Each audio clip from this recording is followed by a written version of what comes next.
اللہ کے نبی کے اپنے دادا کے دادا کے پاس عبد المطلب کے پاس آئے تو عبد المطلب نے اپنی نگرانی میں لیا۔ 8 سال کی عمر ہوتی تو عبد المطلب کا بھی انتقال ہو جاتا ہے۔ 8 سال کی عمر میں ایک سہارا ملا، ان کا بھی انتقال ہو گیا۔ جب ماں کے پیٹ میں تھے ابا انتقال کر گئے، جب 6 سال کی عمر تھی تو ماں چلے گئے، اور جب 8 سال کی عمر ہوئی تو دادا چلے گئے۔ اب کون، سب تو چلے گئے، لیکن عبد المطلب نے وصیت کی تھی خواجہ ابو طالب کو کہ تم اپنے اس بھتیجے کی نگرانی کرنا، یہ بچہ کوئی معمولی بچہ نہیں ہے، اس کی حفاظت کرنا۔ خواجہ ابو طالب کی نگرانی میں آتے، اور پھر جب عمر ہوتی ہے آپ کی 12 سال تو آپ کی شخصیت کو پہچان جاتے ہیں خواجہ ابو طالب۔ بارش نہیں ہوتی ہے پورے مکہ میں، قحط سالی ہے پورے شہر میں، پورے مکہ سٹی میں، بارش کیسے ہو؟ تو خواجہ ابو طالب کے پاس ٹوٹل مکہ شہر کے لوگ آ کر کہتے ہیں کہ آپ تو سردار ہیں، بارش کیسے ہوگی، کچھ کیجیے۔ تو انہوں نے کہا کہ گھبراؤ مت، اپنے اس بھتیجے کو پکڑتے ہیں اور کعبۃ اللہ جاتے ہیں، سارے لوگوں کو بلاتے ہیں۔ اللہ کے نبی، چھوٹے بچے، ابھی نبی نہیں، ابھی تو معصوم بچے، یتیم مسکین، آپ علیہ الصلوۃ والسلام آپ کی پیٹھ کو دیوار سے، کعبۃ اللہ کے دیوار سے ایسے ٹچ کر دیتے اور اللہ سے دعا کرتے ہیں کہ اے اللہ، ابھی ان کو پتہ بھی نہیں ہے کہ میں کون ہوں۔ خواجہ ابو طالب کہتے ہیں کہ اے اللہ، بارش کی ضرورت ہے، میرے اعمال اتنے اچھے نہیں ہیں کہ ہمارے اعمال کے بدولت آپ بارش کر دیں، لیکن یہ جو بچہ ہے اس کی وجہ سے تو بارش کر دے۔ دعا ہو ہی رہی تھی کہ بادل آیا، اتنی بارش ہوئی، اتنی بارش ہوئی کہ پورا شہر پانیوں میں جل تھل ہو گیا۔ ایک معصوم بچہ دیوار سے لگے ہوئے، اور تب جا کر خواجہ ابو طالب نے کہا اب یذ سمام الیتامى عصمۃ للارامل، کہ تو اتنا خوبصورت ہے کہ تیرے چہرے کی چمک کی وجہ سے اللہ تبارک و تعالی بارش کرتا ہے۔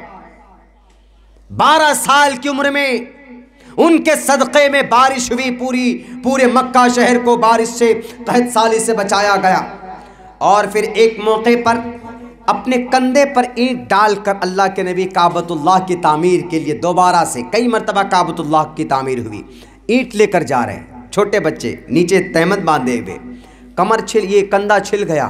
آپ کے چچا حضرت عباس آ کر کیا کہتے ہیں، ارے بیٹے تم اینٹ مت اٹھاؤ۔ انہوں نے کہا کہ نہیں، میں اپنے چچا کے ساتھ کام کرتا ہوں، میں فری نہیں کھانے والا ہوں، میں محنت کروں گا۔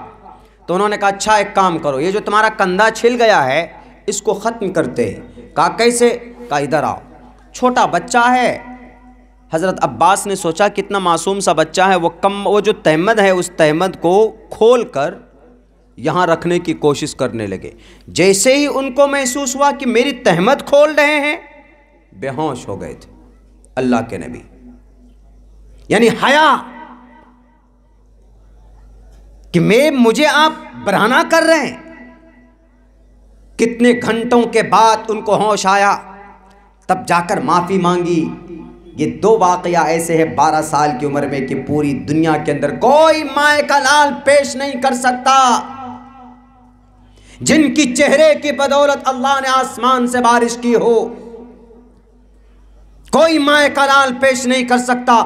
12 سال کی عمر کے بعد جب خواجہ ابو طالب اپنے اس بھتیجے کو لے کر جاتے ہیں، کہاں؟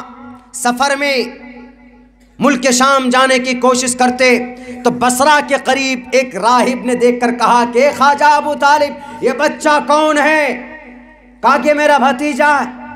کہا کہ راستے میں درختوں نے اس کو سجدہ کیا ہے، اور جس راستے سے جاتا ہے دیکھو یہاں پر کھڑے ہونا، تمہارے سر پر دھوپ ہے لیکن اس بچے کے سر پر دیکھو بادل سایہ کر رہا ہے، یہ معمولی بچہ نہیں ہے، مت لے کر جاؤ، پوری دنیا دشمن بنے گی ان کی، یہودی دیکھ کر ان کو قتل کریں گے، اس بچے کی حفاظت کرو۔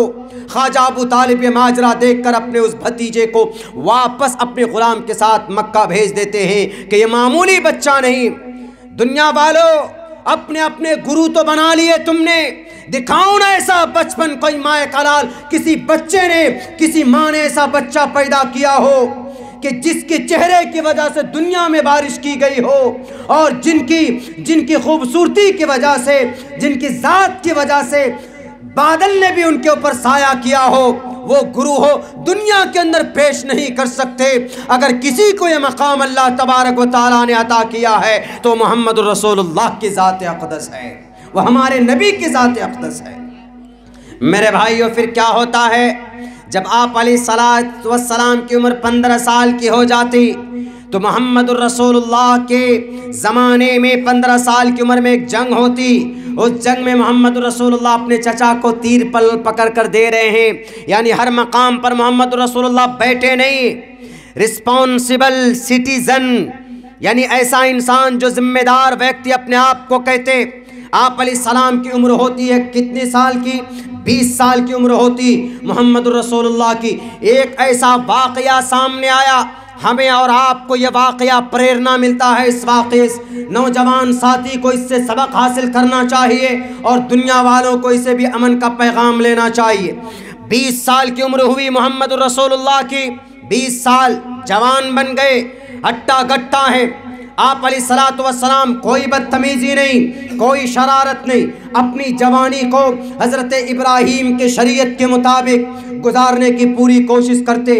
ایک شخص عاص بن وائل اور ایک باہر سے ایک آدمی آیا جس کا نام تھا زبید، اس نے دونوں نے ایک ایگریمنٹ کیا، ایک بزنس شروع کی، لیکن عاص بن وائل علاقے کا تھا، اس کا پیسہ روک لیا تو یہ زبید پریشان ہو کر چیختا چلاتا تھا، کوئی مائے کلال ہے جو مجھ پر ظلم ہوا ہے تو مجھے اس ظلم سے بچائے اور مجھے حق و انصاف دلائے۔ محمد رسول اللہ کے کان میں آواز پہنچتی، محمد ابن عبداللہ کو خبر ہوتی تو محمد ابن عبداللہ نے ایک سنگٹھن بنایا، اس سنگٹھن کا نام حلف الفضول رکھا۔ آج جو ہم لوگ سنگٹھن بناتے ہیں، کمیونٹی بناتے ہیں، کمیٹی بناتے ہیں، وہ وہیں سے ہے۔ وہ جو کمیٹی بنائی گئی حلف الفضول، محمد رسول اللہ نے کہا، محمد ابن عبداللہ نے کہا کہ اے لوگو، یہ سنگٹھن حلف الفضول اس لیے بنا رہا ہوں تاکہ تم پر کسی مودی کا اٹیک ہو، تم پر کسی ابو جہل کا اٹیک ہو، تم پر کسی یوگی کا اٹیک ہو، تم پر کسی امت شاہ کی جہالت کا اگر اٹیک ہو تو ہم اس کو مانیں گے نہیں، ہم ان سے مقابلہ کریں گے۔ اگر CAA کے ذریعے ٹارچر کیا جائے یا NRC کے ذریعے سے ٹارچر کیا جائے یا کبھی گجرات یا کبھی کرناٹکا کے ان نوجوانوں کے ذریعے سے کسی بیٹی کی پردے کے اوپر اگر آواز اچھالنے کی کوشش کی جائے تو ہم مقابلہ کریں گے۔ اسی مقصد سے یہ ایک جماعت بنی تھی جس کا نام تھا حلف الفضول، یعنی ایک سنگٹھن بنایا گیا اور اس سنگٹھن کے ذریعے سے عاص بن وائل کو ٹارچر کیا گیا محمد ابن عبداللہ کی پوری ٹیم نے، اور یہ ٹیم نوجوانوں کی تھی۔ آج بھی اگر کہیں پر اگر حق کے خلاف، ظلم کے خلاف آواز بلند کرنے کی ضرورت پڑے تو نوجوانوں، اگر آپ سنگٹھت ہوتے، اگر آپ کمیونٹی بناتے، اگر آپ کمیٹی بناتے ہیں تو یہ سنت رسول اللہ ہے، نبوت سے پہلے کی سنت ہے، آپ کو بنانا چاہیے تاکہ آپ غریبوں کی مدد کر سکو، حق کی آواز کو بلند کر سکو۔ اس سے صاف پتہ چلتا ہے کہ اگر کہیں پر کوئی ظلم ہوتا ہے تو اس کے خلاف سنگٹھن بنانا حق دلانے کے لیے بالکل صحیح اور پرفیکٹ ہے، منع نہیں ہونا چاہیے۔ تو حلف الفضول کے ذریعے سے عاص بن وائل کو ٹارگٹ میں لایا گیا اور کہا کہ عاص بن وائل کیوں آپ نے پریشان کیا، ان کو زبید کو حق دو، حق دیا گیا۔ اس کے بعد کیا ہوتا ہے، جب آپ کی عمر 25 سال کی ہوتی، میں بچپن کے موٹے حالات کو بتا رہا ہوں محمد رسول اللہ کی، 25 سال کی عمر ہوتی، یہاں سے شروعات ہوتی۔ 25 سال کی عمر ہے، آپ بڑے چالاک بن گئے، بڑے ہوشیار بن گئے، تیز ترار بن گئے، آپ چلے جاتے ہیں، آپ کے بارے میں الصادق الامین یہ فیمس ہو جاتا ہے۔ محمد ابن عبداللہ کون؟ وہ جو سچا ہے، وہ جو نیک ہے، وہ ہے۔ کہا اچھا، تو اس وقت کی جو سب سے مالدار عورت تھی خدیجۃ الکبریٰ رضی اللہ تعالی عنہا، انہوں نے کہا بلا کر لاؤ۔ ان سے کہا کہ محمد ابن عبداللہ آپ تاجر ہیں، تجارت کرتے ہیں، نوجوان ہیں، سمجھدار ہیں، آپ میری اس دولت کو لے کر آپ ملک شام جائیں، بیچ کر کے لائیں، جو منافع ہوگا ہم آپ کو دیں گے۔ اللہ کے نبی جاتے ہیں، جب سفر میں جاتے ہیں تو وہی پیڑ پودے سجدہ کرتے ہیں، آسمان میں سورج کے نیچے بادل آپ کی پرچھائی بن کر کے چلتا ہے، تو وہ جو میسرہ غلام تھا اس نے سارا ماجرا آ کر خدیجۃ الکبریٰ کو سمجھایا، بتایا کہ ارے یہ کوئی معمولی انسان نہیں ہے، ایسا ہوا، اور منافع 3 گنا زیادہ منافع۔ خدیجۃ الکبریٰ نے کہا کہ I want to marry this person، ہم اس سے شادی کرنا چاہتے ہیں۔ خدیجۃ الکبریٰ نے پیغام نکاح بھیجا، خواجہ ابو طالب نے ایکسیپٹ کیا، نکاح کیا جاتا ہے۔ 15 سال کا ڈیفرنٹ عمر میں، اللہ کے نبی کی عمر کتنی سال؟ 25 سال، اور خدیجۃ الکبریٰ کی عمر کتنی سال؟ 40 سے 41 سال، 40 سال مان کر چلیے، 40 سال۔ اور پھر 2 مرتبہ بیوہ، بچے بھی ہیں، معمر ہے، اللہ کے نبی جوان ہے، کوئی مائے کا لال دنیا میں ایسا؟ اسی لیے تو The 100 بک میں وہ انگریز لکھنے پر مجبور ہوا۔ میں نے بہت سارے جوان دیکھے، لیکن محمد الرسول اللہ کی جو زندگی ہے، آج تک ایسی زندگی میں نے کسی کی نہیں دیکھی۔ خوبصورت ہے، بازوؤں میں طاقت ہے، شارپ مائنڈیڈ ہے، تیز ترار ہے، ایماندار ہے، امانت دار ہے، الصادق ہے، الامین ہے۔ کسی کے اندر میں نے اتنی بہادری، اتنی جرأت نہیں دیکھی۔ وہ چاہتے تو عرب کے خوبصورت عورتیں، کنواری بچیاں ان کے قدموں پر آ کر گر جاتی، لیکن محمد الرسول اللہ نے ایسا نہیں چاہا۔ آپ نے ایک بوڑھی عورت سے ایک معمر عورت کے نکاح کے پیغام کو قبول کیا۔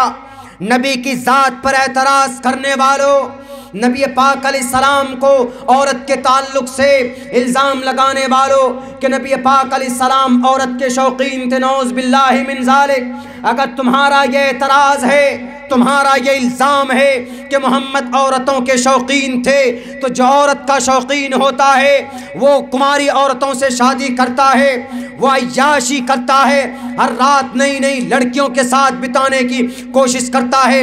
جیسے ہمارے بھارت کے اندر کون پولیٹیشین کرتے، کرپٹ نیتا کرتے، ہر نئی رات کو ان کے بستر پر نئی کنواری لڑکیاں ہوتی ہے، اپنی غربت کی وجہ سے اپنی عزت کو بیچتی، اور وہی لوگ ان کی عزت کو تار تار کرتے جو بیٹی بچاؤ بیٹی پڑھاؤ کا نعرہ لگاتے۔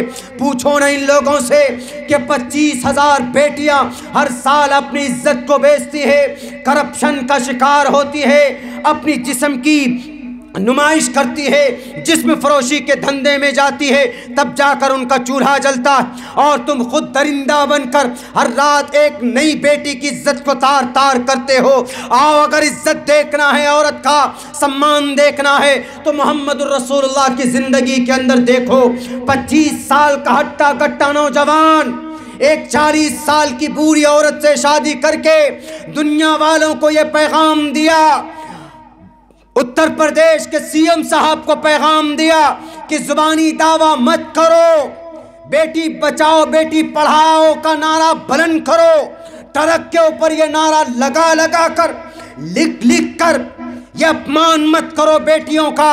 اگر بیٹی کی عزت کرنی ہے تو کنوارا مت رہو، جاؤ پہلے کسی بیٹی کی، غریب بیٹی کے ہاتھ کو تھامو، لال بجکر مت بنو، ان کے ساتھ وواہ کرو اور ان کی زندگی کو آباد کرو، اور پھر سمان دو۔ اگر دلت کی بیٹی ہے تو ان کو بھی عزت دو، اگر ان کا ریپ ہوتا ہے تو ان کے ریپسٹ کو سزائے موت دو۔ ایسا نہیں کہ دلت کی بیٹی کی عزت لوٹی گئی تو رات کو 2 بجے پیٹرول ڈال کر ان کو جلانے کی بھسم کرنے کی کوشش کرتے ہو، اپنی ناکامی چھپانے کی کوشش کرتے ہو۔ اور پھر جناب حیدرآباد کے اندر، تلنگانہ میں بہن پرینکا کی عزت لوٹی جاتی ہے تو ایک ٹویٹ تک نہیں ہوتا ہے، اور پھر بہن نربھیا کی عزت لوٹی جاتی ہے دلی میں تو خاموش رہتے ہو۔ نہیں، عورت کا مقام کیا ہے، عزت کیسے کی جاتی ہے۔ محمد رسول اللہ کی زندگی سے دیکھو کہ ایک جوان ہے 25 سال کے، لیکن ایک بوڑھی عورت سے شادی کر کے ان کو سمان دیتے۔ نعرہ تکبیر، مولانا عبداللہ سالم چترویدی۔ میرے بھائیوں، میرے ساتھیوں، یہ ایک مثال، جو لوگ بولتے ہیں نا کہ محمد رسول اللہ عورت کے بھوکے تھے، نعوذ باللہ من ذالک، 25 سال پوری جوانی، کس کے ساتھ نکاح کیا؟ ایک خدیجۃ الکبریٰ رضی اللہ تعالیٰ عنہ۔ یہاں سے کیا پیغام ملتا؟ صحیح پوچھئے، سچ پوچھئے تو جو عزت اللہ کے نبی نے عورت کو دی ہے، وہ دنیا کے اندر آج تک کسی مرد نے عورت کے تعلق سے کوئی عزت دی ہی نہیں۔ دنیا کی کسی ملک میں جا کر دیکھ لیجئے، کسی نے نہیں دی جو محمد رسول اللہ نے دی۔